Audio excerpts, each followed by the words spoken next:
Good evening. ये हमारा GS 5-6 की जो सीरीज चल रही है UP PCS की, तो उसमें हिस्ट्री का सेक्शन हम लोग कंटिन्यू कर रहे हैं।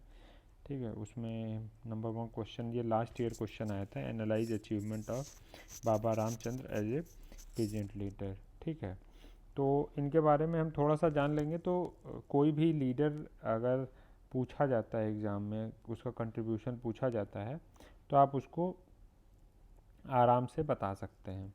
ठीक है, अब मतलब किसी भी लीडर का, लेकिन उसके बारे में आपको थोड़ी सी जानकारी होनी चाहिए। ठीक है, तो मेन जो रोल था, जो इनका पीरियड था, वो 1920 से 1930 के बीच में इन्होंने कंट्रीब्यूट किया। ठीक है, यहाँ पे उत्तर प्रदेश में। और अवध किसान सभा बनाई इन्होंने। ठीक है, 1920 में। ठीक है, और इससे पहले किसान सभा जो बनाई थी यहाँ पे उत्तर प्रदेश में, जो अंग्रेजी शासन था, तो वो अपने जो टैक्सेस थे, ठीक है, अननेसेसरी के टैक्सेस जो फार्मर्स के ऊपर लगा रहे थे, तो उससे परेशान होके, या उससे मुक्ति दिलाने के लिए, ठीक है, आपका मदन मोहन मालवीय और गौरी शंकर मिश्र ने, ठीक है, गौरी शंकर में से ये दो लोग थे, और साथ में इंद्र नारायण द्विवेदी भी थे। तो इन लोगों ने किसान सभा बनाई थी। ठीक है, 1918 में बनाई थी। ठीक है, और ये किसान सभा जो थी इनकी, ये किसान सभा अराउंड, मतलब इसके 450 सेंटर्स बन गए थे। ठीक है, तो एक तो ये किसान सभा, इसी किसान सभा में स्वामी सहजानंद सरस्वती जो है, 1919 में इन्होंने भाषण दिया था, तब एक चीज़ कही थी, मतलब एक कोटेशन है, ठीक है, स्वामी सहजानंद का, जो आप यूज कर सकते हैं। ठीक है, अगर फार्मर्स की फ़्लाइट को ले, मतलब कंडीशन को लेकर पूछा जाता है, ठीक है, तो उन्होंने कहा था कि जो भगवान की पूजा कौन करता है, भगवान की पूजा इंसान करते हैं, लेकिन इंसान को रोटी चाहिए। ठीक है, अगर किसान नहीं रहेंगे तो इंसान को रोटी कौन देगा, और अगर किसान नहीं रहेंगे तो इंसानों को रोटी कौन देगा, और अगर इंसान नहीं रहेंगे तो भगवान की पूजा कौन करेगा। तो ये वाला जो कोट है, ये आप जो है एग्रीकल्चर का, जब भी कृषि से जुड़ा कोई एस्से आ सकता है, जहाँ पे कृषि की समस्या की बात हो, तो ये इसको लिख के आप अपना इंट्रोडक्शन स्टार्ट कर सकते हैं। अब उस एस्से में इस कोट को आप यूज कर सकते हैं। ठीक है, तो एक तो ये आपका छोटा सा बैकग्राउंड है। अब जो बाबा रामचंद्र थे, वो कहाँ के थे, बेसिकली वो थे महाराष्ट्र के। ठीक है, और ये यहाँ पे आए थे, किसानों की जो समस्याएं थी उसको इन्होंने एड्रेस किया, और अवध को अपनी कर्म भूमि बनाया था। ठीक है, तो जब कर्म भूमि बनाया था, तो इस कारण से यहाँ पे जो इन्होंने किसान सभा बनाई अपनी, तो उसका नाम अवध किसान सभा रख दिया था। ठीक है, तो अवध किसान सभा का मेन बैकग्राउंड ये है कि जो जब 1914 से लेके 1919 के बीच में, जब वर्ल्ड वॉर 1 हुई, ठीक है, तो ब्रिटिशर्स की हालत ख़राब हो गई। ठीक है, तो उन्होंने क्या किया, अननेसेसरी के बहुत सारे टैक्सेस लगाए। ठीक है, तो इन टैक्सेस जनता के ऊपर भी लगाए, किसानों के ऊपर भी लगाए। ठीक है, तो जो टैक्सेस थे, उससे जो किसानों की हालत थी वो और ख़राब होने लगी।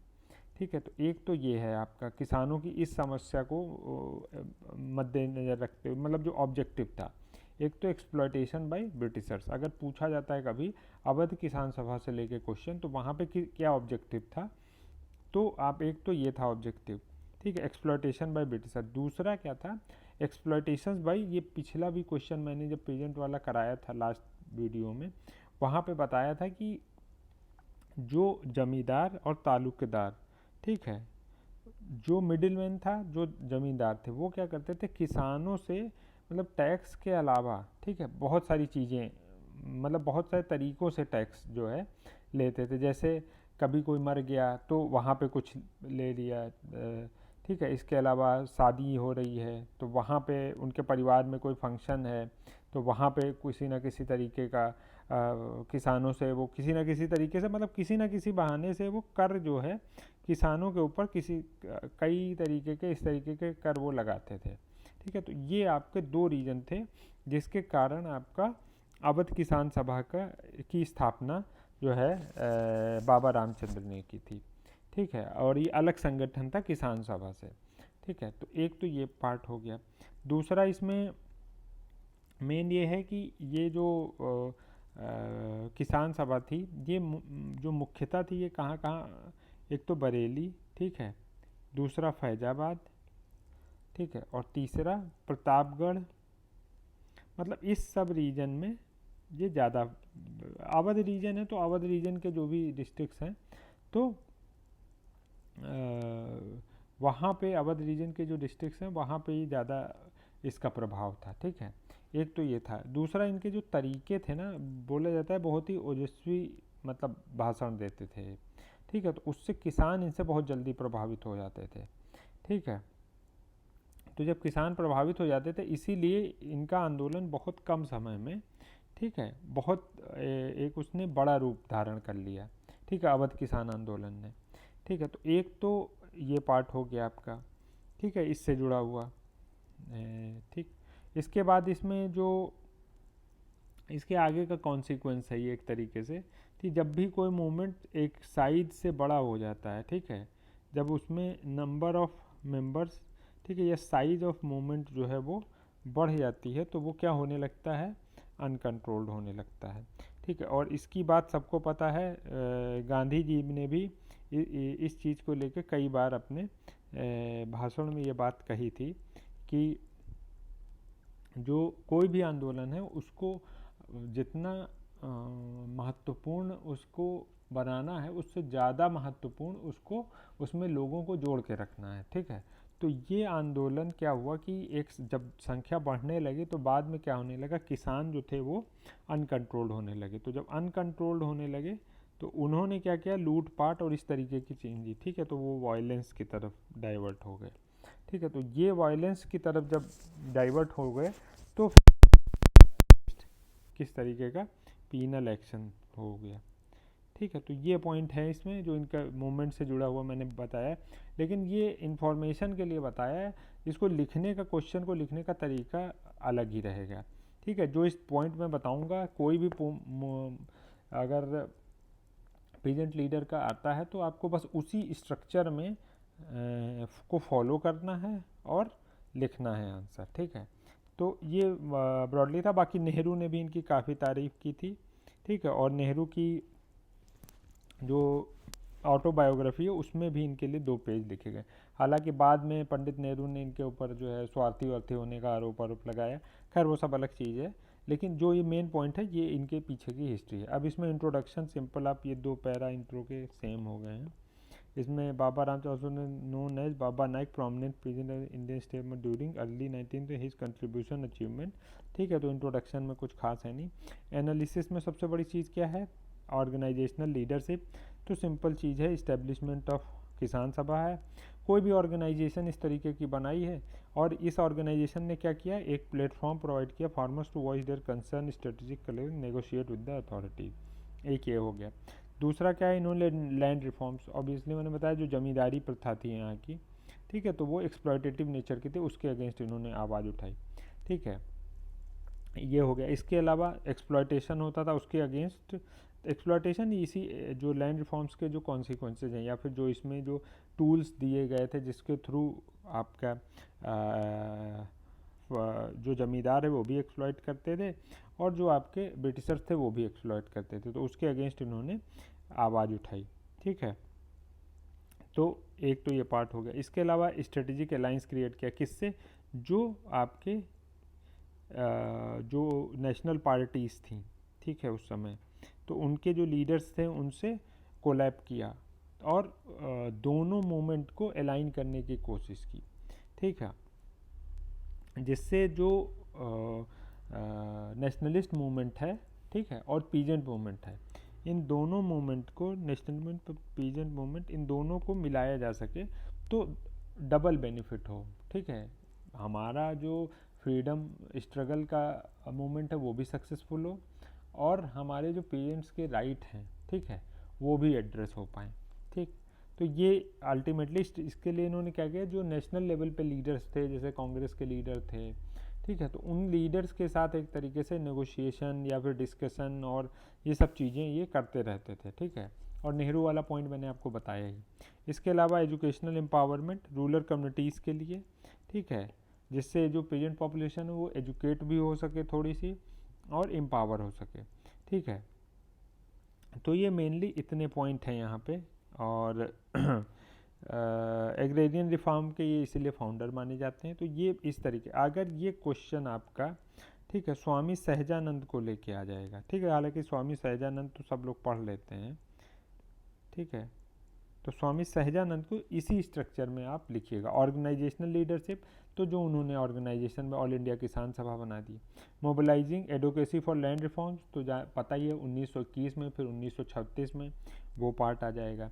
एक्सप्लॉयटेशन के अगेंस्ट, तो जो आपका एका मूवमेंट हुआ, ठीक है, फिर उसके बाद जो पीजेंट्स का इन्होंने नेशनल लेवल पे इंटीग्रेट किया, ठीक है, एक्सप्लॉयटेशन, या फिर जो ये तो रेजिस्टेंस अगेंस्ट एक्सप्लॉयटेशन का है। तो जो एका मूवमेंट और बीच के समय में भी, जैसे आपका जो सॉल्ट मूवमेंट था उस समय पे भी, नमक सत्याग्रह के समय पे भी, उस समय लोगों के जो पेजेंट्स थे उनकी आवाज़ को उठाने की कोशिश की, जिससे वो नेशनल मूवमेंट से इंटीग्रेट हो सके।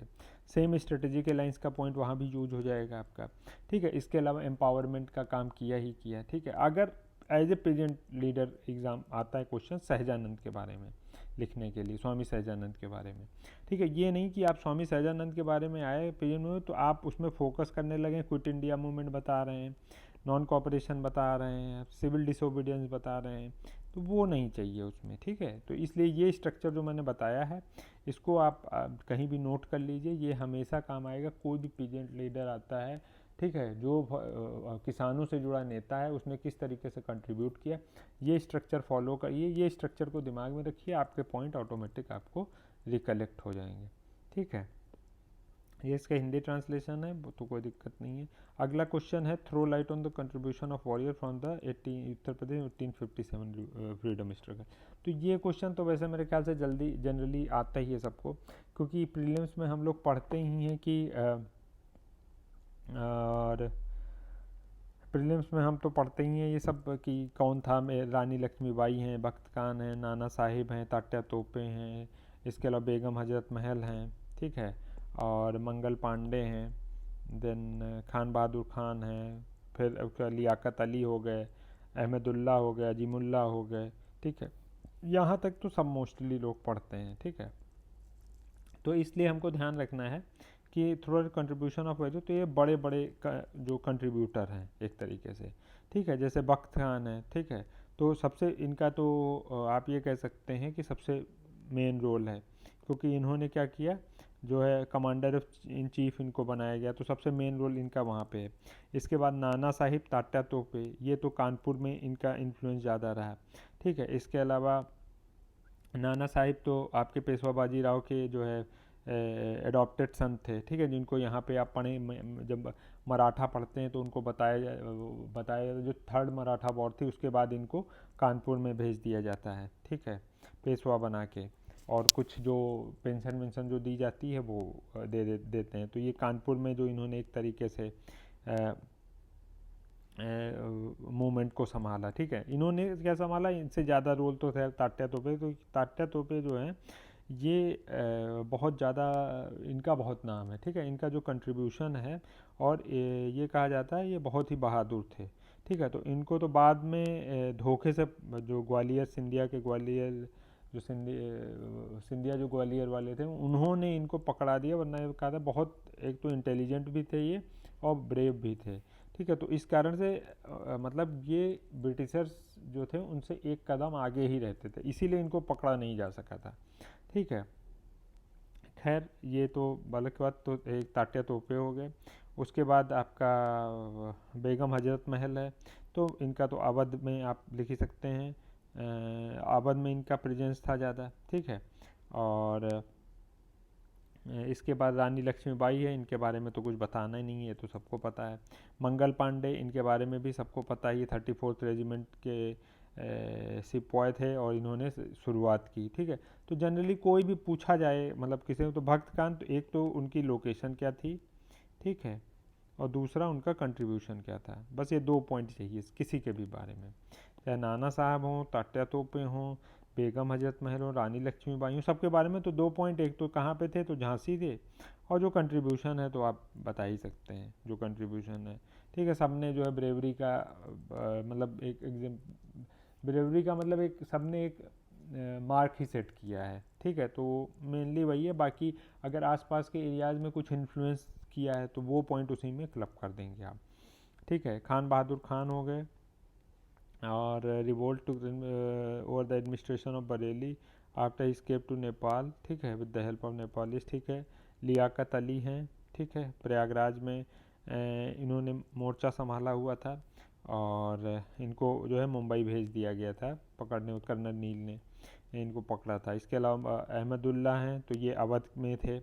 ठीक है, और नाना साहिब खान बहादुर खान के साथ भी इन्होंने कंट्रीब्यूट किया था, और ये भी जो है जो तात्या तोपे वाली स्ट्रेटजी ये भी अपनाते थे, एक जगह से दूसरी जगह, दूसरी जगह से तीसरी जगह, जिससे ब्रिटिशर्स उनको कैप्चर नहीं कर पाते थे। फिर अजीमुल्ला खान, लोकेशन कानपुर है। ठीक है, इन्होंने आपका लक्ष्मीबाई और तात्या तोपे के साथ मिलकर, तो एक ये हो गया। फिर इसके बाद देवी सिंह, ये सब छोटे छोटे। अब ये तो मेन हो गया, इतने पेज भर जाएगा। इसके बाद आप अदर लीडर्स आप लिख दीजिए। ठीक है, contribution from other important warriors. ठीक है, यह कंट्रीब्यूशन फ्रॉम अदर वॉरियर्स। अब इसमें आप कदम सिंह हैं, उमराव भट्टी। अब मेनली ये क्या है, झलकारी बाई हैं, और ये रानी लक्ष्मीबाई की कमांडर थे, इसलिए इनका नाम अक्सर आप मतलब इनका नाम टीवी में भी, जो लोग रानी लक्ष्मीबाई वाला सीरियल देखा होगा उसमें भी इनका नाम आता है। उसके बाद आपका लाल प्रताप सिंह है। ठीक है, और बैटल ऑफ चंदा में ये ख़त्म हो गए। धान सिंह गुर्जर हैं, ये जो आपका मेरठ वाला एरिया है वहाँ पे थे। तो ये बेसिकली इस क्वेश्चन में कुछ है नहीं, एनालिसिस तो है नहीं इसमें। ठीक है, स्ट्रेट फॉरवर्ड है, मैंने स्ट्रक्चर बता ही दिया, 2 पॉइंट में इसको लिखना है, और बाकी आपका ये वाला पार्ट जो है जो इम्पॉर्टेंट है, तो ऊपर वाले जितने लिखे हैं उनको लिखते ही पेज भर जाएगा। ये 90% मतलब है, कुछ उसमें ऐसे नहीं कर रहे, मतलब कोई इसमें डाउट वाली बात नहीं है। लेकिन इसमें जो आप ये जो अदर लीडर्स के नाम लिखेंगे, ये आपको क्या है 0.5 मार्क्स एक्स्ट्रा दिलाएंगे। ठीक है, तो इसलिए अगर आप इसको लिखते हैं तो इसका एक अलग इम्पैक्ट पड़ेगा, क्योंकि जनरली जो ये नाम है वो याद नहीं रहते हैं। ठीक है, मिस हो जाते हैं, तो ये क्वेश्चन आता है, तो ये चीज़ आपको ध्यान रखनी। बाकी कंक्लूजन और ये सब सिमिलर कंक्लूजन है। कोई भी मूवमेंट आता है उसका जब उसमें कंट्रीब्यूशन पूछा जाए कि नहीं भाई लीडर्स का या फिर मेंबर्स का, तो जनरली क्या है उनके वाइटल रोल को दिखाते हुए, उनके करेज को, लीडरशिप क्वालिटी को, ऑर्गेनाइजेशनल मैनेजमेंट को, सेक्रीफाइस को, इन सब को लेते हुए कंक्लूजन में लिख देना है। ठीक है, देन इसके बाद आपका है Uttar Pradesh as an important place in propagation of Buddhism. ये क्वेश्चन थोड़ा सा मतलब ये क्वेश्चन लास्ट ईयर आया हुआ क्वेश्चन है। ठीक है, तो ठीक है कुछ ही नहीं, ठीक है, इसको हम अपने अगले वाले वीडियो में डिस्कस कर लेंगे। ठीक है, थैंक यू। और किसी को कुछ डाउट हो तो वो ग्रुप में मैसेज कर ले, यूट्यूब पे कर दे, और हमारा जो टेलीग्राम चैनल है वो ज्वाइन कर लें। और साथ में हमने डेली आंसर राइटिंग की का बैच एक खोला है, विदाउट मॉडल आंसर। ठीक है, तो इसमें GS 1 से GS 6 तक डेली आप ये कहिए कि GS 1 के डेली 4 क्वेश्चन, GS 2 के नेक्स्ट डे 4 क्वेश्चन, GS 3 के उसके next day 4 question, then GS 4 के नेक्स्ट डे 4, मतलब डेली 4 क्वेश्चन। सीक्वेंस स्टार्ट होगा GS 1 से। ठीक है, GS 5 GS 6 गया, इसके बाद 6 के बाद 1-2 दिन का गैप। ठीक है, उसके बाद फिर स्टार्ट होगा GS 1 GS 2 GS 3 GS 4, इस तरीके से। ठीक है, GS 6 तक। तो ये इसको इस तरीके से हम हर पेपर के कितने क्वेश्चन कवर करेंगे, 40 क्वेश्चंस कवर करेंगे, और 6 पेपर हैं, 40 क्वेश्चन है, तो 6 × 40 240 आपके ओवरऑल क्वेश्चंस जो है यहाँ पे कवर होंगे। ठीक है, तो जो लोग ज्वाइन करना चाहते हैं वो ग्रुप में मैसेज कर दें, मैं डिस्कस कर लूँगा। फीस इस ग्रुप की है 4000 रुपीज़। ठीक है, मॉडल आंसर इसमें नहीं मिलेंगे, पर अगर आप लिखेंगे तो जो वैल्यू इनरिचमेंट है वो मॉडल आंसर से कहीं ज़्यादा होगा। ठीक है, तो जो लोग ज्वाइन करना चाहें ज्वाइन कर सकते हैं, और अगर कोई और डाउट हो, कुछ आप लोगों को असिस्टेंस चाहिए, तो ग्रुप में आप लोग ज़रूर बताइए।